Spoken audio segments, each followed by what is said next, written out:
Pleased to have with us now the best-looking man from Smithers, which is an unofficial title awarded Dan Hamhuis by Kevin Bieksa, so it's very unofficial. But you got to stop talking to him in the morning. Yeah, that's where I get all this my is questions. A regular, yeah, exactly, wrong guy. Okay, well, let's start with this. He said, asking, well, no, I've already told you, but he said, asking this, ask Dan where he and Vern Fiddler got their Christmas tree when they played together in Milwaukee. Yeah, that was... let's just say I was young back then. Yeah, young and foolish. We tried to take one of the city trees from the meridian or the median and put it in our house. It didn't go over so well. Are you a fugitive from justice right now, Dan? That's why I had to sign in Canada. Yeah. Okay. Look, let's talk about the game. And of all the concerns coming out of it, one would be that this is the 5th time this season the Canucks have given up 3 or more in the third period. How do you explain it? I don't know. That's it's not a very good stat for us.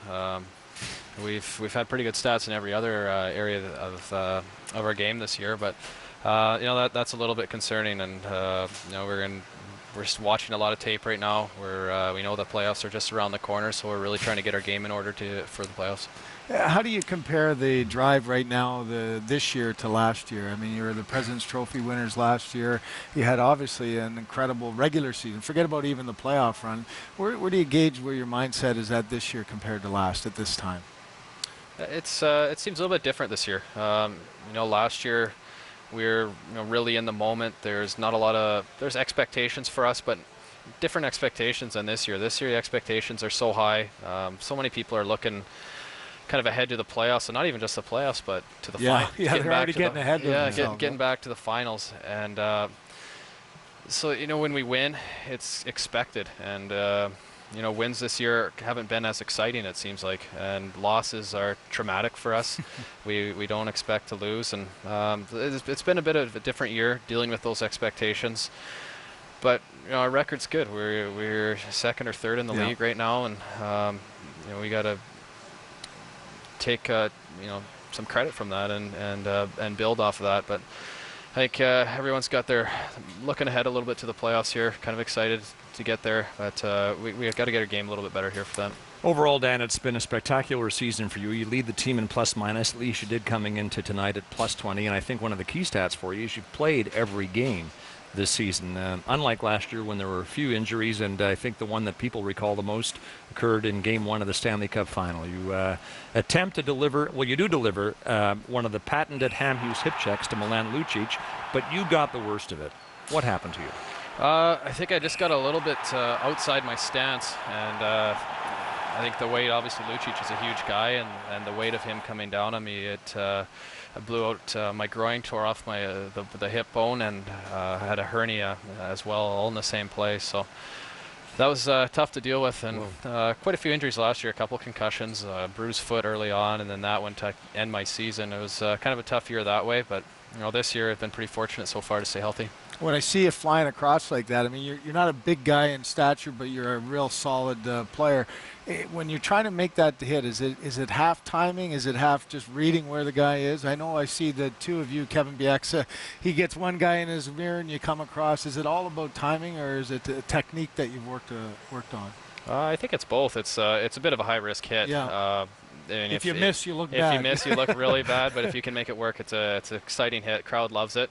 But really, it's about timing, kind of catching the guy off guard. Sometimes he thinks he might brace up a bit for a shoulder check, and when you go at his hips, he's a little lighter on his feet, and you can get him over. What has it meant to you having a partner that you've played with now for a long period of time, and knowing the read that he's making, and maybe when you come across there, how much of a difference does that make for you, having a partner that you trust and you know? Yeah, it's been really good playing with Kevin.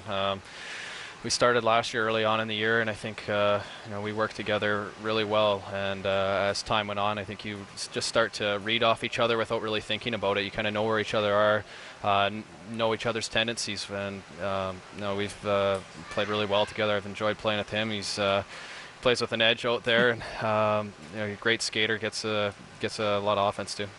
Tweet from Tyner Yakubowicz. What's the secret to your infamous hip checks along the boards, which you've already answered, but I wanted to get in his name because he took the time to send that tweet. But let's go back to the hip checks. We've got a pack here of some of the ones you've delivered, both as a Nashville Predator and a Vancouver Canuck.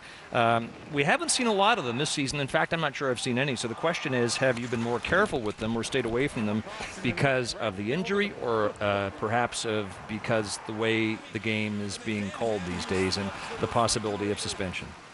The hip check, I feel okay with as far as suspension. I always try to go at the guy's hips and never want to get too low. It can be a dangerous hit if it's done improperly. But I think I might be a little tentative from the injury last year.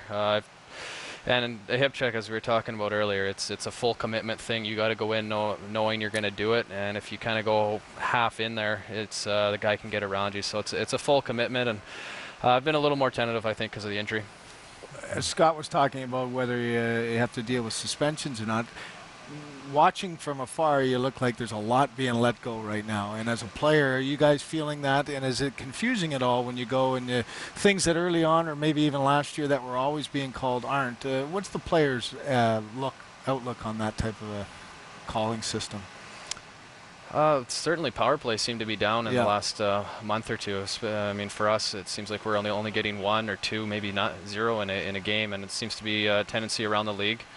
But I think players are starting to get a real feel for what the refs are calling. What you can and can't do still? Yeah, and I think that the refs are kind of getting a feel for that game too, and I think both are kind of coming together, and we're learning how to stay out of the box. Yeah. Alain Vigneault, Dan, says the beauty of your game is your ability to just slide away and give that quick outlet pass, which is harder to do than you might think when you're going back to get it, and the forward with a full head of steam has got you in his crosshairs. And we need only go back to the concussion that Ryan Getzlaf delivered to you last February to make that point. So how much more careful are you now when you have to turn and go get it? Well, it's always a tough play for a defenseman going back to get pucks. The guys are coming on you. You got to make a play, and you got your back turned to the play a lot. So it's one of the hardest things to do. But we try to help each other out as D partners, talk as much as we can. We try to get our goalies involved, but it's something I work on all the time. Is shoulder checking, try to be aware, protect myself if I have to, and just know where everybody is out there. Would you want the red line back in? Because that's a topic of discussion at the governor's meetings this week. It's a tough call. I mean, I enjoy the speed of the game. It's nice to make those breakaway passes if a guy's at the far blue line, but the game has gotten a lot faster, and I think the injuries, concussions are probably up because of that reason. And but it's at the same time, the game's really exciting right now. When you've gone through an incident like that on the Getzlaf one, where you were really following through on your pass, which took your body a certain way, how much consciously, I know you said about shoulder checking and going down, but how much consciously do you try to position yourself so that there isn't too much of a gap between yourself and the boards? Yeah, that's one of those things that you try to do as a defenseman. You find ways to protect yourself, whether it's sidestepping a hit or spinning off a guy. And the other thing too is getting up against the boards, like you said. Those are some ways to protect yourself. But over time, even for you trying to make that big hit coming across, and the guy turns at the last second, how do you readjust? That's really been the challenge for players a lot, isn't it? When a guy turns at the last second, whether he's trying to or not. Yeah, that's tough. That's where you got to be careful. So when guys make that last second move, you're committed already. You're committed, and that's when you see some headshots or knees and elbows hitting guys in dangerous spots. But that's that's kind of part of the game. You try to limit those as much as we can, but it's kind of part of it. Dan, you grew up as a Canucks fan in Smithers, which is a brisk, 15-hour drive from Vancouver. So when you signed with the Canucks in July of 2010, you temporarily at least turned Smithers upside down and changed the lives of a few people. Here is the testimony of 2 of them. I didn't think it would affect me as much as it did, actually. I'm a loans officer at the credit union, and my appointments went from about 40 minutes to the full hour every time, people just wanting to talk. Personally, myself, I have to get out of bed an hour earlier every day just to talk hockey with all the people I bump into. I get people coming up to me and saying they've never watched hockey before and they weren't really interested, but now they just love it, and they're fans and they're Canuck fans, and yeah, a lot of people have got on board, and it's created quite a buzz in the town and in the province. So your sister Erin, your father Marty, speaking in glowing terms about a brother and a son, which is a nice problem for them to have, but they know of what they speak because they're both pretty good players, aren't they? Yeah, my dad played senior hockey in Smithers, and he was a pretty good player, pretty feisty. Used to throw lefts. Used to catch guys by surprise. He told me. My sister, she's a good player. I got to play with her in a buck and doe tournament, which is a co-ed tournament in Smithers. It was the year of the lockout, so we were there a little bit longer. And she was my D partner, and I was really impressed with her skills. She's some of the guys would. She'd look guys off a lot. She's really good at that. Guys would bite on her fakes, and she just carried up the ice. And I think she kind of carried me. Is she as good as Bieksa? I think she might be better in some respects in the game. He might be on that one. Yeah, he might be a little tougher. Out of the park. We have a lot more to talk about on the other side of the break, but before we get to it, this tweet from Stuart Honeck has sent some good ones in today. You're the only the third D defenseman to make the NHL from Smithers. Did Jim and Joe Watson have any influence on your career?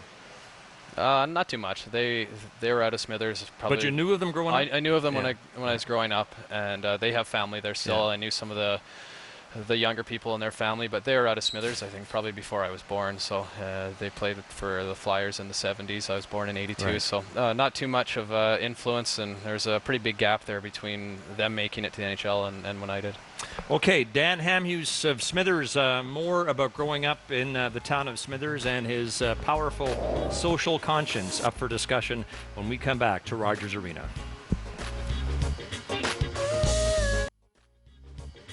Back with you at Rogers Arena in Vancouver. Our guest on After Hours is Dan Hamhuis. Dan, here's a picture that we might have used the last time we had you on this program. I'm not sure if we did, but even if we did, it's too good not to use again. Now, look, that's a beautiful picture because it says that you think nothing of dressing up as Winnie the Pooh to brighten the day of the kids at the Children's Hospital, in this case, Nashville. Who was with you there? Oh, it's Shea Weber. That one's Shea Weber. The first picture was Greg DeVries. Oh, yeah. And he had done it before in, I think, maybe Colorado or Atlanta, one of the teams he had played on. And so he had the costumes, and it was fun doing it. You just walk into the room. It was right at Halloween when we did it, but we walk into the room, and instantly the kid's face just lit up. They were so excited, and we didn't really need to say anything. It just made their day seeing a big Winnie the Pooh and Tigger. Beautiful. Listen, back to Smithers. The clips of your sister and your father that we saw just before the break are from a feature that Canuck TV did on you in the summer. Your family in Smithers spent, I think, a day and a half or so with you. Is the life in Smithers in the off-season as idyllic as it appears to be? Well, I really enjoy it. There's a lot of space up there. It's a small town. It's a nice reprieve from the city. I grew up there. I spent a lot of time in the outdoors as a kid, just playing in the parks near my house, building tree forts, and now too I still love the outdoors. Do a lot of camping trips with our kids now, and a lot of mountain biking, ATVing, and just getting out in the mountains is something I really enjoy, and it's a great way to spend the off season. Is there even more of a balance now that you're playing in a big hockey market, compared to playing even in Nashville? Maybe you could go away there under the microscope a little more in Vancouver. Does it mean that much more going back to maybe your roots a little bit there? Well, there's a lot of Canuck fans in Smithers. Oh, I guess you can't get away there. It's a small town, but everybody knows who you are, so it's worse. Yeah, no, Smithers is great. The people there treat me really well. Obviously, they're excited about the hockey and about the Canucks, and get a lot of questions the first couple of weeks I'm home. And but then it settles down. Yeah, after that, it's I think I'm back to the kid that grew up down the street, and Marty's son, the Coke Man son. Yeah, good. Yeah. Retiring your number at the Smithers Arena would seem to be a no-brainer, but they've gone a step further there, Dan. Apparently, the door to the concession stand is painted with a life-size image of Dan Hamhuis. So that way, no one's. Well, it's not an image; it's your number and your name, apparently. But this way, no one's going to miss you. Yeah, they're pretty proud in Smithers. They honored the Watsons. They have their pictures up there too, and this is the way they wanted to honor my NHL career. And it was just that summer they had to repaint the colors, put some green. Nashville colors. Yeah, they had to paint over the yellow and put in some green on the door. Let's get to your healthy social conscience I talked about. Last year in the show, we talked about your trip to Haiti with George Larac in the off-season to further the cause of children in sports there after the country was devastated by the earthquake. This year, you didn't have to travel quite as far, only to Burnaby to Edmund School. Tell us about that. Well, we partnered up with Manny Malhotra and his wife Joanne and my wife Sarah. We had built a playground in Nashville for a low-income area there with single moms, and we talked with Manny and Joe, and they had also done that when they were in Columbus. So we wanted to do that. We've seen what a big impact it made in both the cities we had played in before. So we asked the girls in the office here to help us find a location in the Lower Mainland that would benefit from this. And Edmonds School was just perfect. It's not only do the school kids use it, but it's kind of a community hub, and it's a very low-income neighborhood. And from what I've heard and what I've seen from the principal there, they've told us that it's getting a lot of use and the kids are really enjoying it. You drove by there last night, you said? A couple nights ago, I drove by, stopped and checked to check it out, and it's amazing. It's in a little bit of a rougher neighborhood, but there's no vandalism to it, no graffiti on it, and the principal said they take a lot of pride in it, so it makes us feel good about it. Okay, we're almost out of time, but so very quickly, Best Buddies International. You're one of the ambassadors for the organization. You've got a best buddy in Nashville named Clay Butler. Yes. Tell us about your relationship with him and the organization as quickly as you can. Sure. Yeah, it's a special organization. I got involved a few years ago. And what it is, it's a partnering program for people with Down syndrome. The problem, when the Down syndrome kids are young and in school, they're really cute and fun and have a lot of friends. But as they get older into high school and after high school, it becomes more difficult to keep those friends. And so that's really what Best Buddies does. When people notice there's a difference. They've partnered up with friends, and not just celebrities. It's just regular people, and looking for someone to give them a call once a week or a couple times a month to go out and play with them. And I seen at the fundraiser I was at, they had some testimonies from some Down syndrome people about what a difference it made in their lives, and something that I wanted to get involved in. And so they hooked me up with Clay, and he was a lot of fun in Nashville. We played basketball a couple times a month with him, and he'd boss me around, tell me what to do. But fantastic person. The boys in Nashville always loved to see him come down to the dressing room after the game, and since then I've stayed in touch, and he's met the guys in Vancouver. Good on you, Dan. As we always say at this point in the program, wish we had more time. Thanks for being our guest. Guys. Thanks, Dan. Thank you. Thanks for having me. Dan Hamhuis of the Vancouver Canucks. Appreciate his time on After Hours.